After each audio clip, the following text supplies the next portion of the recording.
Yeah so it's recorded so ধন্যবাদ সবাইকে। আম, এই নববর্ষের দিন কষ্ট করে আপনারা জয়েন করেছেন ক্লাসে যারা, এবং যারা জয়েন করতে পারেন নাই কোনো টেনশন নেই, আমি রেকর্ডিংটা দিয়ে দিব as this is an extra class and makeup class. So as part of our topic, যেটা আমরা গত ক্লাসেই বলেছিলাম যে আমাদের এই চ্যাপ্টারের মানে লাইবিলিটির যে চ্যাপ্টারটা আছে, liability definition, current liability, non current লাইবিলিটির ডিফারেন্সেস উইথ এক্সাম্পল অ্যান্ড একটা ক্যালকুলেশন নোট পেয়েবলের, যেটা থেকে আমরা জানি যে থিওরিটিক্যাল কিছু কোয়েশ্চেন আসতে পারে। অ্যান্ড এছাড়াও আরো দুইটা টপিক এই চ্যাপ্টারের মধ্যে ছিল, একটা ছিল প্রভিশন, তারই একটা ছোট্ট অ্যাডিশনাল পার্ট হচ্ছে contingent liability. So there is a small link between provision and contingent liability.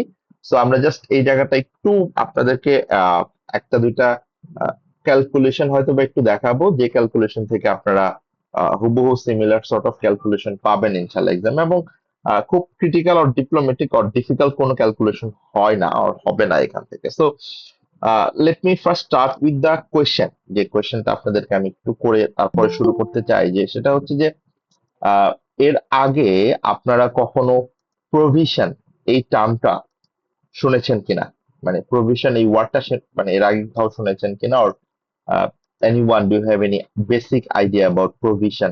Anyone? Floor is open. You guys can speak up. যদি না শুনে থাকেন, না জেনে থাকেন, সেটাও আমাকে একটু জানান, so that I can start in a fresh way, যে এটা আমি একদম ফার্স্ট থেকে আপনাদেরকে বোঝানোর ট্রাই করব। বাট বিফোর দ্যাট, যদি কারো কোনো বেসিক আইডিয়া থেকে থাকে, what is provision, please.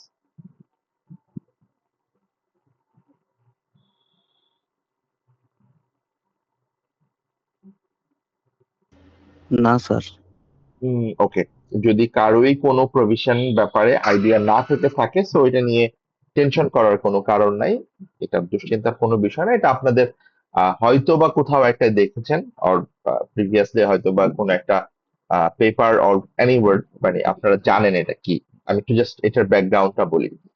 So first of all, আমরা এইভাবে চিন্তা করব যে আমাদের যে কোনো ট্রানজেকশন হোক না কেন, আমাকে তো এটা চিন্তা করতে হবে যে এই ট্রানজেকশনটা আমার যে ফাইন্যান্সিয়াল স্টেটমেন্টের যে এলিমেন্টস গুলো আছে, asset, liability, equity, income, expense, এর কোন ক্যাটাগরিতে এটা পড়বে, মানে এটা কোনটার সাথে এটা connected. So always remember this, যে provision it is one kind of liability. তো এটা একটু ভালো করে মনে রাখা, যে প্রভিশন এক ধরনের লায়াবিলিটি, এক ধরনের অব্লিগেশন, যেটা আমরা অ্যাভয়েড করতে পারি না, মানে যে সিনারিওটা অর যে সিচুয়েশনটা আমরা অ্যাভয়েড করতে পারি না। So that is number one. So এটা আপনাকে ফার্স্টে মাথায় রাখতেই হবে, যে provision it is a sort of liability, যেই লাইবিলিটিটা আপনার ইন ফিউচারে অ্যারাইজ করবে, সেটা করে ইউজুয়ালি, সেটা আমরা জানি যে লাইবিলিটি গুলো ফিউচারে অ্যারাইজ করে। বাট এখানে একটা ছোট্ট ডিফারেন্স হচ্ছে লাইবিলিটির সাথে, যে আমরা যে ট্র্যাডিশনাল লাইবিলিটি গুলো দেখেছি, এই লাইবিলিটি গুলো যেমন ব্যাংক লোন, তারপর হচ্ছে পেয়েবল, তারপর হচ্ছে অ্যাক্রুয়াল এক্সপেন্স, এগুলার সবগুলোর এক্সাম্পল যদি আমরা অ্যানালাইসিস করি, তাহলে আমরা একটা জিনিস পাবো, যে এই ক্ষেত্রে আমরা অ্যামাউন্ট অর টাইমটা জানি, মানে অ্যামাউন্টটা এবং টাইমিংটা জানি। টাইমিং মিনস আমি কবে আমার পেয়েবল কে পে করব এবং কত টাকা আমি পে করব। এটা হচ্ছে আমার ট্র্যাডিশনাল লায়াবিলিটির একটা characteristics. But here is the difference will come. Provision is a liability, that's true, but for uncertain timing or amount. মানে হচ্ছে প্রভিশন যে লায়াবিলিটিটা আমরা বলছি, এইটার অ্যামাউন্ট অথবা টাইম, মানে যে কোনো একটা অর বোথ, দুইটাও আনসার্টেন হতে পারে, যেটা আলটিমেটলি কত টাকা হবে এক্স্যাক্টলি সেটা সার্টেন না, সেটার একটা এস্টিমেশন দরকার হয়, সেটার একটা জাজমেন্ট আমাকে অ্যাপ্লাই করতে হয়, অর আমি এটা কবে পে করব সেটাও এস্টিমেশন হতে পারে। So that's the simple difference. আমি একটু যদি বলি যে প্রভিশনটা আসলে এটা লাইবিলিটি সাথে একটু ডিফার করে, যে আমার লাইবিলিটির ক্ষেত্রে আমরা যেটা জানি যে আমার অ্যামাউন্টটা সার্টেন অর টাইমিংটা সার্টেন, বাট ফর প্রভিশন আমার either amount or timing or both all are uncertain, মানে হচ্ছে আমি শিওর না কত টাকা আমাকে দিতে হবে এবং কবে দিতে হবে। সো এটার অ্যাকচুয়ালি সিনারিওটা কখন অ্যারাইজ করে, কিভাবে অ্যারাইজ করে, সেটা একটু আমরা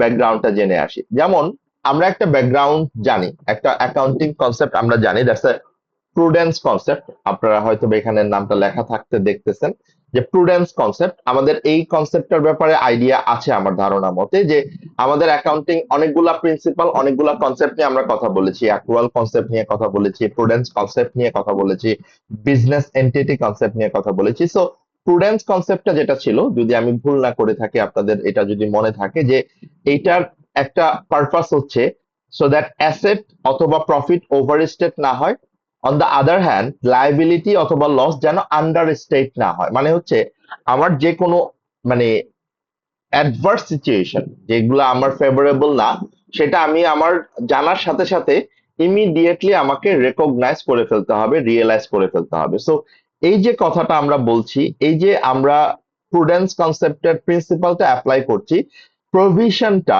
ঠিক তার ব্যাকগ্রাউন্ড থেকে আসলে এসেছে। সো আমি যদি এখন বলি প্রভিশন, তাহলে আমরা কোন কনসেপ্টের উপর বেস করে আমরা এটা আসলে ফলো করি? Based on prudence concept. কেননা আমার ফিউচার কোনো একটা অ্যাডভার্স ইভেন্ট আমি যদি মনে হয় যে হবে, যেমন আপনারা অনেকেই রিসিভেবল অ্যালাউন্সের ব্যাপারটা মনে আছে আমার যদি ভুল না হয়ে থাকে, যে রিসিভেবল অ্যালাউন্সের ক্ষেত্রে আমরা বলেছিলাম যে যে অ্যালাউন্সটা মানে আমি আমি প্রভিশন হিসেবে রাখি, সেটা হচ্ছে আমি ওই টাকাটা পেতেও পারি, নাও পেতে পারি। So that is uncertainty. So এটার এগেনস্টে আমরা একটা অ্যালাউন্স, একটা প্রভিশন ক্রিয়েট করতাম।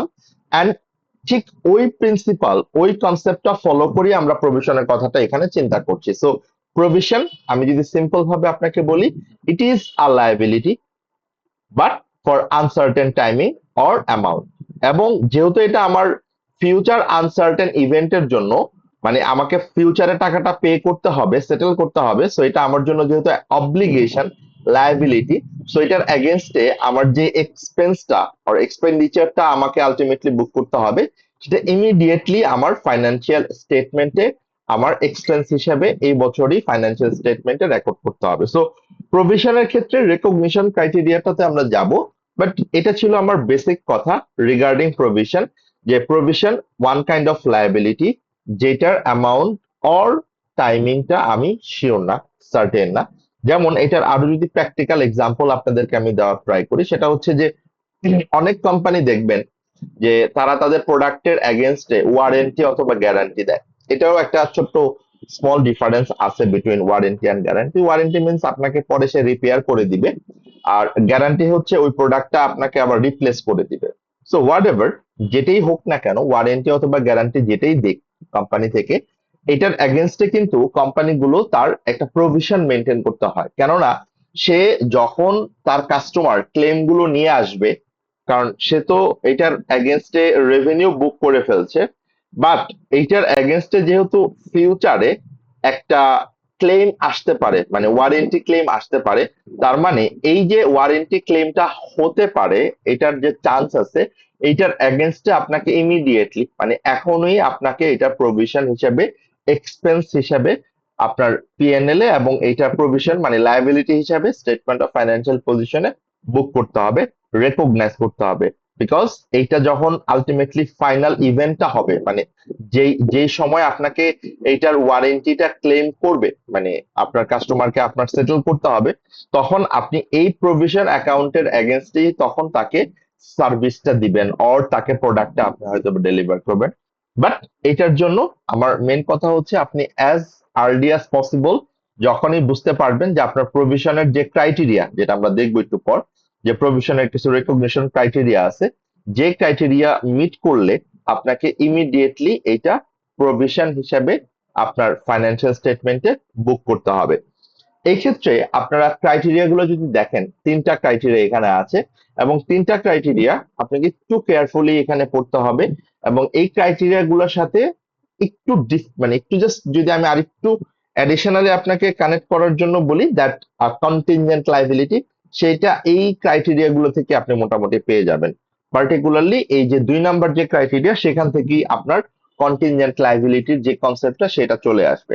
সো আমরা একটু দেখি যে আমি প্রভিশন হিসাবে আমার ফাইন্যান্সিয়াল স্টেটমেন্টে তখনই এটাকে রেকগনাইজ করতে পারবো, রেকর্ড করতে পারবো, যখন আমার এই তিনটা ক্রাইটেরিয়া মিট করবে। নাম্বার ওয়ান, যেটা আমরা বললাম, যেহেতু এটা লায়াবিলিটি, এইটার একটা অব্লিগেশন থাকতে হবে that arises from past event. So first যে ক্রাইটেরিয়াটা, that's the criteria of a liability, মানে লায়াবিলিটির যে অব্লিগেশন, এই অব্লিগেশনটা দুই ধরনের হতে পারে, যেটা আমরা অলরেডি গত ক্লাসেও আপনাদের সাথে ডিসকাস করেছিলাম। একটা ছিল লিগেল obligation আর একটা হচ্ছে constructive obligation. So the difference is legal obligation, it arises from the legal boundary, মানে law, legislation, গভর্নমেন্ট কোন একটা অর্ডার, এগুলা থেকে যদি কোনো obligation arise করে সেটাকে আমরা legal obligation বলি। On the other hand, constructive obligation মানে হচ্ছে যে আপনাকে কোনো গভর্নমেন্ট ইনফোর্স করছে না, বাট এটা আপনার কোম্পানির ওন প্র্যাকটিস, ওন পলিসি, সেটাকে আমরা বলছি constructive obligation. So number one, যেটার কারণে প্রেজেন্ট অব্লিগেশন থাকবে, যেটার এগেনস্টে পাস্ট ইভেন্ট থেকে একটা অব্লিগেশন ক্রিয়েট হবে। Number two, it's a very important criteria, আপনাকে এইটা ভালো করে মনে রাখতে হবে। এখানে প্রবাবল ওয়ার্ডটার মিনিংটা আপনাকে ভালো করে মনে রাখতে হবে, এবং প্রবাবল ওয়ার্ডের আউটকামটা কি, মানে এটা আলটিমেটলি কতটুকু পার্সেন্টেজ আপনাকে মিন করে, সেটা আপনাকে ক্লিয়ারলি মনে রাখতে হবে। So number two, it is probable that the outflow of resources, economic benefits will be required to be settled the obligation, মানে হচ্ছে আমার ইকোনমিক বেনিফিট যেটা আছে, ইকোনমিক রিসোর্স যেটা আছে, সেটা আউটফ্লো করতে হবে, মানে আপনাকে টাকাটা ফিউচারে এটা সেটেল করতে হবে, পেমেন্ট করতে হবে, অর আপনাকে হয়তো ওইটার জন্য রিপেয়ার করে দিতে হবে, অর ওইটাকে আপনাকে ঠিক করে দিতে হবে, যেটার জন্য টাকা লাগবে। হোয়াট এভার আপনার economic benefit, economic resource outflow হবে। But the point will be, এখানে আমাকে মনে রাখতে হবে যে এই যে প্রবাবল আমরা বললাম, এই প্রবাবল মিনিংটা কি, মানে প্রবাবল বলতে আমরা আসলে কোন পার্সেন্টেজটাকে বুঝি, মানে প্রবাবল হওয়ার জন্য আসলে আমাকে কতটুকু পার্সেন্টেজ কনসিডার করতে হবে টু বিকাম প্রবাবল। সো এখানে আমরা চারটা ডিফারেন্ট সিনারিও, মানে চারটা ডিফারেন্ট আউটকাম আপনাদের এখানে সামনে আপনি স্ক্রিনে দেখতে পাচ্ছেন। আমি ইন ডিটেলস এ ডিসকাশনটা করব কন্টিনজেন্টের ওইখানে গেলে, বাট আপাতত আপনি চারটা সিনারিও চিন্তা করেন, মানে চারটা আউটকাম হয় ইন ফিউচারে, মানে ফিউচার যখন স্ট্যাটিস্টিক্যালি আপনি কোনো কিছু ক্যালকুলেট করেন, তখন ইউজুয়ালি এই চারটা সিনারিও হয়। একটা হচ্ছে রিমোট, একটা হচ্ছে পসিবল, একটা হচ্ছে প্রবাবল, আর একটা ভার্চুয়ালি সার্টেন। সো এইটা ইউজুয়ালি আমরা মেজার করি based on the probability of outcome, মানে কত পার্সেন্ট হবে, এটা হওয়ার চান্সেস কতখানি। সো রিমোট আর ভার্চুয়ালি সার্টেনটা is very much like straightforward to determine. Remote মানে হচ্ছে যেটা অনেক দূর, যেটাকে আমরা বুঝি, it's not like TV remote or অন্য কোনো রিমোট। সো রিমোট মিনস যে রিমোট এরিয়া যেরকম হয়, যে আপনার এই ঘটনাটা আসলে হবে কি না সেটা আসলে you can not predict, so that's a very far way. সো এইটা যদি লেস দ্যান 5% হয়, এটাকে আমরা রিমোট বলে থাকি, মানে যেটা নিয়ে আপনাকে কোনো প্রকার কোনো কনসার্ন হতে হবে না। You don't need to think about, আপনার ফাইন্যান্সিয়াল স্টেটমেন্টে এটার কোনো রেকর্ডও হবে না, ডিসক্লোজারও দিতে হবে না, সিম্পল কথা। Number two, possible. পসিবল মানে হচ্ছে it is a probable thing or it is a likelihood thing, but it is more than 50% but less than 50, sorry, more than 5% but less than 50%, মানে ভবিষ্যতে এই ঘটনাটা ঘটবে সেটার চান্সেস হচ্ছে 5% বেশি, বাট 50% কম। এই যে সিনারিওটা, এটাকে আমরা বলছি পসিবল। এবং যদি ফিউচার ইভেন্টটা পসিবল হয়, আপনি পরের লাইনগুলো আমি একটু কানেক্ট করাই দিব, সেই ক্ষেত্রে এটাকে আপনি আর প্রভিশন বলতে পারবেন না, এটাকে আপনার আর প্রভিশন হিসেবে ফাইন্যান্সিয়াল স্টেটমেন্টে বুক করতে হবে না। What you need to do, you need to just disclose it, আপনাকে শুধু ডিসক্লোজার দিতে হবে অ্যাজ আ কন্টিনজেন্ট লায়াবিলিটি। তো আমরা যে কন্টিনজেন্ট লায়াবিলিটির কথাটা বলছিলাম, so this is the contingent liability, মানে হচ্ছে যদি ফিউচার অ্যাডভার্স ইভেন্টটা পসিবল হয়, মানে হচ্ছে যেটা আপনার more than 5% but less than 50% হয় চান্সেস, সেটাকে আপনি বলছেন contingent liability. And always remember the thing, যে কন্টিনজেন্ট লায়াবিলিটি হলে এটা আপনার ফাইন্যান্সিয়াল স্টেটমেন্টে রেকর্ড করতে হবে না, মানে ফাইন্যান্সিয়াল স্টেটমেন্টের আইটেম হিসাবে এটা আসবে না, এটা এক্সপেন্স, অ্যাসেট, লায়াবিলিটি কোথাও কোনো আমার face of the financial statement আসবে না। But what we need to do, যেহেতু এটা একটা পসিবল ফিউচার অব্লিগেশন, এটা আমাকে কন্টিনজেন্ট লায়াবিলিটি হিসাবে ফাইন্যান্সিয়াল স্টেটমেন্টে ডিসক্লোজার দিতে হবে। So that's the thing contingent লাইবিলিটির ব্যাপারে। এর থেকে আসলে আর বেশি কিছু এই পেপারে এই পার্টে আসলে জানার মতো নেই। সো আমি যে জন্য বলছিলাম যে প্রভিশনের সাথে এই কন্টিনজেন্ট লাইবিলিটির পার্টটা আমি একটু জাস্ট এডিশনালি আপনাকে কানেক্ট করে দিব, দ্যাটস ইট। এখানে নতুন করে আসলে কানেক্ট করার অর অ্যাডিশনালি কোড করার কিছু নাই। তাহলে 1 নাম্বার দেখলাম রিমোট, 2 নাম্বার দেখলাম পসিবল, 3 নাম্বারটাই আমরা বলছি হচ্ছে আমাদের প্রভিশনের কথাটা, রাইট? 3 নাম্বারের কথাটা নিয়েই কিন্তু আমরা এতক্ষণ কথা বলছিলাম যে it is probable. So when we say probable, there is a highly likely chance এই ঘটনাটা হবে, অ্যান্ড যেটার চান্স হচ্ছে 50%-এর বেশি বাট 95%-এর কম। এখন এটার একটা সিনারিও আমি আপনাকে একটু যদি বলি যে সে এরকম হয় অনেক সময় যে আপনি কোন একটা কোম্পানির প্রোডাক্ট সেল করছেন, মানে আপনি শ্যাম্পু সেল করছেন আর কোনো চকলেট সেল করছেন, সেই প্রোডাক্ট হয়তো বা কেউ কনজিউম করে কোনো কাস্টমার এটার দ্বারা ড্যামেজ হয়েছে, তার লাইক শ্যাম্পুর ক্ষেত্রে হইলে হয়তো বা তার হেয়ার ফল হচ্ছে, আর চকলেট খেলে হয়তো বা তার ফুড পয়জন হয়েছে এবং কন্টিনিউয়াসলি অনেক ডিজিজের উপর দিয়ে যাচ্ছে। এইটার জন্য কাস্টমার কি করলো, পার্টিকুলার কাস্টমার তার লয়ারের মাধ্যমে আপনার কোম্পানির এগেনস্টে একটা লসুট করলো, মানে মামলা করলো, যেটাকে আমরা বলি বাংলা, মানে আমাদের বাংলা ভাষায়। সো সু করে যখন দিছে, এই যে আপনার এগেনস্টে একটা সু করছে, দেখেন খেয়াল করেন, এটা কিন্তু আপনার জন্য একটা অব্লিগেশন এবং এটা আপনার জন্য লিগেল অব্লিগেশন। এখন আপনি দেখলেন যে এটা অব্লিগেশন, বাট আপনাকে নেক্সট ক্রাইটেরিয়াটাও দেখতে হবে। নেক্সট ক্রাইটেরিয়াটা কি? এটা প্রবাবল কিনা, যে আপনি মামলাটায় হারবেন এটার চান্সেস আসলে কতখানি। যদি হারেন তাহলেই তো আপনাকে টাকাটা দিতে হবে, আদারওয়াইজ টাকাটা তো আসলে দিতে হবে না আপনাকে। সো এখন আপনি মামলায় হারবেন কি জিতবেন, এটা আসলে দুই ভাবে ডিপেন্ড করে। একটা হচ্ছে এটার প্রিভিয়াস প্রেসিডেন্স কি, মানে প্রিভিয়াস হিস্টোরিক্যাল ডেটা অনুযায়ী এক্ষেত্রে কি কি হয়েছে এই ধরনের কেসের ক্ষেত্রে, অর আপনি আপনার যে ইন্ডিপেন্ডেন্ট লয়ার আছে তার থেকে একটা লিগেল অপিনিয়ন নিতে পারেন যে এই ক্ষেত্রে আপনার মামলাটা হারার চান্সেস কতখানি। এখন আপনি দেখলেন আপনার লয়ার থেকে একটা ফিডব্যাক আসছে যে এই মামলাটা হারার chances is very like high, it is more than 70%। যখন it is more than 70% or more than 80%, it is probable. তার মানে যখনই এটা প্রবাবল হয়ে যাচ্ছে, that moment you need to consider to record or to recognise provision. তাহলে এই যে আপনি যে একটা লসুটের এগেনস্ট, মানে আপনার এগেনস্টে লসুট হয়েছে, আপনার এগেনস্টে একটা মামলা হয়েছে, কেস হয়েছে, তো সেটার এগেনস্টে এখন আপনাকে যেহেতু পেমেন্টটা করতে হবে, এন্ড যেহেতু আপনার এই অ্যামাউন্টটা অর অব্লিগেশনটা ফিউচারে আপনাকে সেটেল করতে হবে, এটা প্রবাবল, মানে এটার সার্টেনিটিটা প্রবাবল যে আপনাকে এই টাকাটা দিতে হতে পারে, that is a high chance to settle the amount. তো যেহেতু এটা প্রবাবল, তার মানে আপনাকে এখন নেক্সট যেটা চিন্তা করতে হবে যে এটা আপনি এখন বুক করবেন অ্যাজ ইউ প্রভিশন। তার মানে যেহেতু আপনি প্রভিশন হিসেবে বুক করবেন, you need to think about যে আপনার এটা ডাবল এন্ট্রি কি হবে, অ্যাকাউন্টিং জার্নাল কি হবে। whenever you record the provision, always remember প্রভিশনের জার্নাল এন্ট্রি হচ্ছে এক্সপেন্স অ্যাকাউন্ট ডেবিট, যেটা আমার স্টেটমেন্ট অফ প্রফিট আর লসে যাবে, যেহেতু এটা আমার জন্য একটা expense or loss, and provision credit statement of financial পজিশনে, যেটা আমরা আমাদের লাইবিলিটি হিসেবে দেখাবো। যদি এটা নেক্সট 1 ইয়ারের মধ্যে আমাকে সেটেল করতে হয় তাহলে এটা আমি কারেন্ট লাইবিলিটি হিসেবে দেখাবো, আর যদি এটা 1 ইয়ারের বিয়ন্ড হয়, মানে আরো 1 বছর পরে আমাকে সেটেল করতে হবে, যদি এরকম হয় সিনারিও, তাহলে এটা নন current liability, as simple as that is. তো আমরা দুইটা ক্রাইটেরিয়া চিন্তা করে দেখলাম যে আমার প্রভিশন বুক করার জন্য এটা অব্লিগেশন, নেক্সট এটা প্রবাবল। এখন থার্ড যে জিনিসটা আমাকে চিন্তা করতে হবে, থার্ড মিন্স যে রেকগনিশন ক্রাইটেরিয়া থার্ড। বাট এখানে আমার আরেকটা যে পার্ট ছিল ভার্চুয়ালি সার্টেন, এটা নিয়ে আসলে নতুন করে কথা বলার কিছু নাই। যখন কোন একটা সিচুয়েশন ভার্চুয়ালি সার্টেন হয়ে যায় তখন আর এটা প্রভিশন রিলেটেড কোনো জিনিস থাকে না, that a certain thing, right? So যেটা আমরা বলি মোর দ্যান 95%। সো আমার এখানে প্রভিশন এবং কন্টিনজেন্ট লাইবিলিটি রিলেটেড জাস্ট আমার এই 2 নাম্বার আউটকাম পসিবল এবং 3 number outcome probable. Possible obligation হলে এটা কন্টিনজেন্ট লাইবিলিটি, প্রবাবল অব্লিগেশন হলে এটা আমার প্রভিশন, সিম্পল কথা। 3 নাম্বার ক্রাইটেরিয়া কি ছিল এটা একটু আমরা দেখে আসি। 3 নাম্বার ক্রাইটেরিয়া ছিল এই যে আমি যে টাকাটা পে করব এই অ্যামাউন্টটা রিলায়েবলি এস্টিমেট করতে পারতে হবে।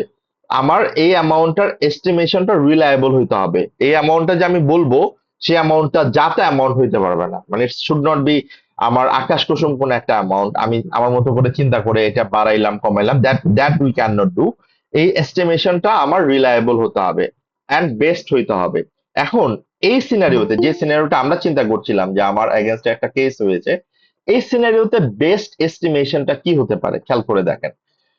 বেস্ট এস্টিমেশন হতে পারে, আমি যদি একটু একটা একটা করে চিন্তা করি, সে যেহেতু কাস্টমার আমার এগেনস্টে এটা লসুট করছে, কাস্টমার বলতেছে যে সে এটার জন্য আমার থেকে ক্লেম করতেছে হচ্ছে আপনার $500,000। তো এটা হচ্ছে কাস্টমারের ক্লেম, মানে কাস্টমার বলতেছে যে আমাকে মিনিমাম $5 লাখ কম্পেনসেশন পে করতে হবে, which is very high, which is very best interest of customer, কারণ কাস্টমার তার ইন্টারেস্টের কথাই চিন্তা করবে।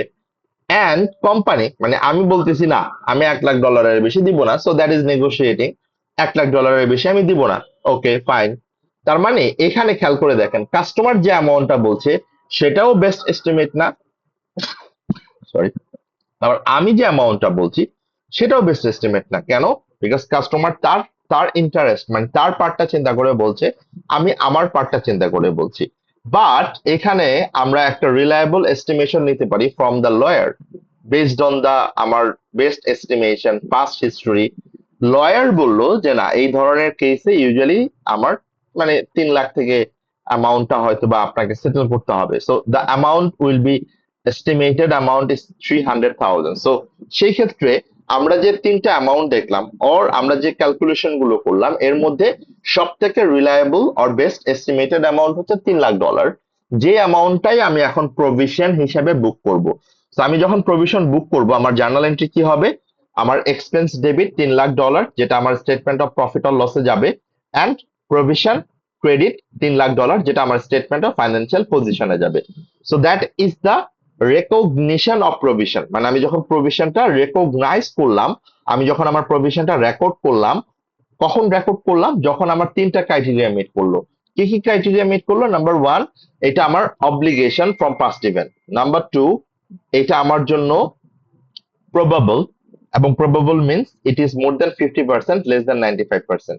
and number three, the amount of settlement যেটা আমি সেটেল করব ফিউচারে, এই অ্যামাউন্টটা তো সার্টেন না, বাট এই অ্যামাউন্টটা হইতে হবে হচ্ছে আমার best or reliable estimate. So এই তিনটা ক্রাইটেরিয়া মিট করলেই আমরা প্রভিশন হিসেবে বুক করতে পারি আমার $3 লাখ, যেহেতু বেস্ট এস্টিমেট আমি আমার প্রভিশন হিসেবে $3 লাখ রেকগনাইজ করলাম অ্যাজ আ প্রভিশন। এখন কোর্ট যখন ডিসাইড করে দিবে যে এই $3 লাখ এখন কাস্টমারকে পে করতে হবে, সো যখন আপনি কাস্টমারকে পে করবেন খেয়াল করে দেখেন, যখন আপনি কাস্টমারকে পে করবেন তখন আপনি এইটার যে অব্লিগেশনটা ছিল সেই অব্লিগেশনটা তো আর থাকবে না, রাইট? তার মানে এই অব্লিগেশনটা আপনি যখন সেটেল করবেন, তার মানে প্রভিশন যখন যেহেতু আমি যখন রেকগনাইজ করেছিলাম তখন এটা লাইবিলিটি ছিল, তখন এটা আমার ক্রেডিট করেছি। যখন আমি প্রভিশন সেটেল করে দিব, পে করে দিব, লাইবিলিটি যখন কমে যাবে তাহলে প্রভিশন হয়ে যাবে ডেবিট, এবং এটার এগেনস্টে আমি যেহেতু টাকা পে করব কাস্টমারকে, cash or bank should be credited. আমার অ্যাকাউন্ট থেকে যেহেতু অ্যাসেট কমে যাবে, ক্যাশ অর ব্যাংক কমে যাবে, দ্যাট শুড বি ক্রেডিটেড। তাহলে আমরা দুইটা জার্নাল দেখলাম, একটা হচ্ছে আমার প্রভিশন রেকগনিশনের জার্নাল, মানে আমি প্রভিশন রেকর্ড করলে আমার জার্নালটা কি হবে, এক্সপেন্স ডেবিট, প্রভিশন ক্রেডিট। আর সেকেন্ড জার্নালটা আমরা দেখলাম এই প্রভিশনটা যখন আমি সেটেলমেন্ট করব, মানে আমি যখন পেমেন্ট করব, সো পেমেন্ট করলে আমার জার্নাল কি হবে, প্রভিশন মানে liability account debit, cash or bank credit. So that is the journal entry for provision, that is the simple technique আমি যেটা বলছিলাম একটু আগে for the provision accounting entry. And additionally আমি যেটা আপনাদেরকে একটু জাস্ট বললাম, দ্যাটস ফর কন্টিনজেন্ট লাইবিলিটি, যে যদি আমার ফিউচার কোনো একটা আউটকাম পসিবল অব্লিগেশন হয়, অ্যান্ড পসিবল মিনস যেটা মোর দেন 5% বাট লেস দেন 50%, সেটাকে আমরা প্রভিশন বলতে পারবো না, সেটাকে আমরা বলবো কন্টিনজেন্ট লাইবিলিটি। যে লাইবিলিটিটাকে আমরা আমাদের ফাইন্যান্সিয়াল স্টেটমেন্টে প্লেস, ফাইন্যান্সিয়াল স্টেটমেন্টে এটাকে আমরা কখনোই রেকগনাইজ করতে পারবো না, ওয়েদার আমরা এটাকে আলাদা করে সরি নোট হিসাবে, আমার ডিসক্লোজার নোট হিসেবে আমাদের ফাইন্যান্সিয়াল স্টেটমেন্টের নোট আকারে আমি এটাকে প্রেজেন্ট করব, দ্যাটস ইট। সো এই ছিল বেসিক্যালি আমাদের মেইনলি প্রভিশনের কথাবার্তা। ইলাস্ট্রেশন এটা আপনি আপাতত স্কিপ করতে পারেন, it's just a theoretical thing যেটা আমরা এতক্ষণ ধরে কথা বললাম। একটা ছোট্ট একটা ইলাস্ট্রেশন যদি থাকে এটা আমি হয়তো বা দেখানোর ট্রাই করব, আর যদি না থাকে তাহলে আর আসলে আলটিমেটলি দরকার নাই। আমি জাস্ট ছোট্ট করে একটা ইলাস্ট্রেশন এখানে আপনাদেরকে দিচ্ছি। So, ওইটা করলেই হবে, বাকি ইলাস্ট্রেশন গুলো না করলে হবে। So you can skip that, মানে এত ডিটেলস কোশ্চেন হয়তো বা আমরা এক্সামে দিব না, যেহেতু আমাদের মোটামুটি ভাবে একটুখানি সিলেবাসটা আমরা কুইকলি শেষ করছি। So I won't take you much space on you. হ্যাঁ, তো একটা ছোট্ট কোশ্চেন আমরা নিজেরাই বলি যে প্রভিশনের ক্ষেত্রে কি হবে। Company has annual turnover, turnover means sales or revenue 500,000.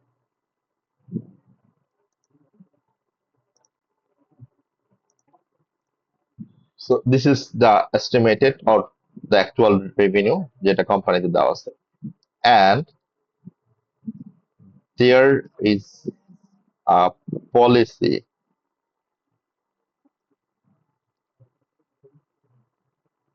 for the company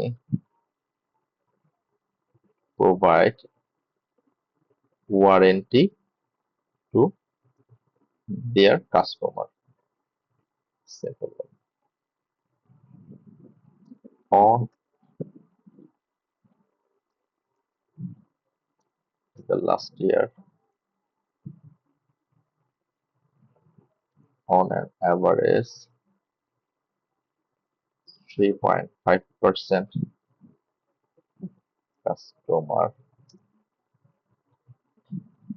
claimed the warranty from company. Now, what should be the provision amount for warranty this accounting year, and also provide journal entry for recognizing provision. That's it. এই কোয়েশ্চেনটাই আমি একটু আপনাদেরকে হয়তো বা similar নেচারের question, or অ্যামাউন্টটা হয়তো বা একটু ডিফারেন্ট থাকতে পারে, আসবে। এই জন্য আমি জাস্ট আপনাদেরকে ইলাস্ট্রেশনটা এইভাবেই দেখালাম যে আপনি একটু যেন চিন্তা করে আমাকে বলতে পারেন অ্যান্সারটা। তো আমাকে একটু জাস্ট বলতে হবে যে আমার প্রভিশন অ্যামাউন্টটা কত হবে এই এই বছরে।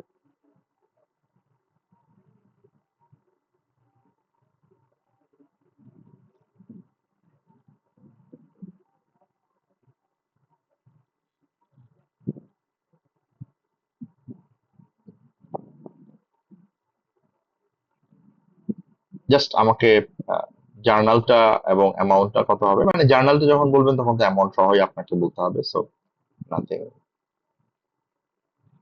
কমপ্লিকেটেড। তো আমাকে একটু বলবেন যে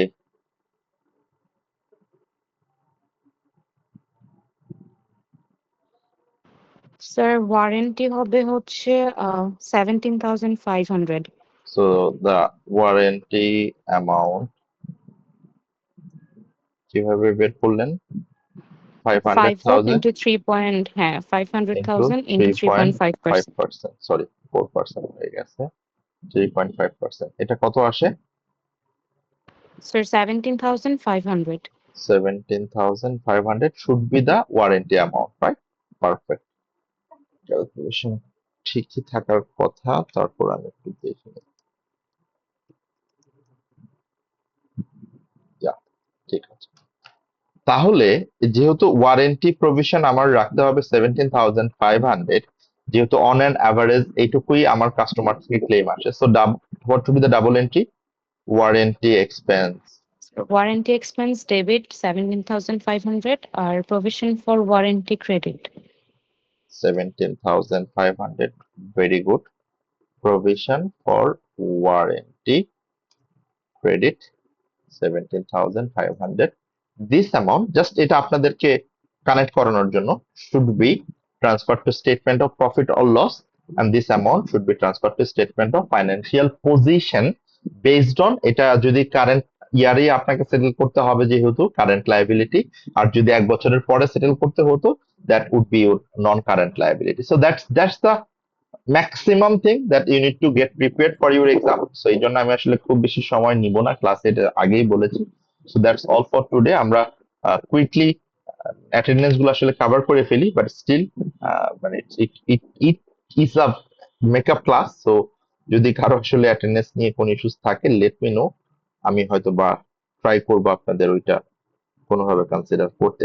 ওকে,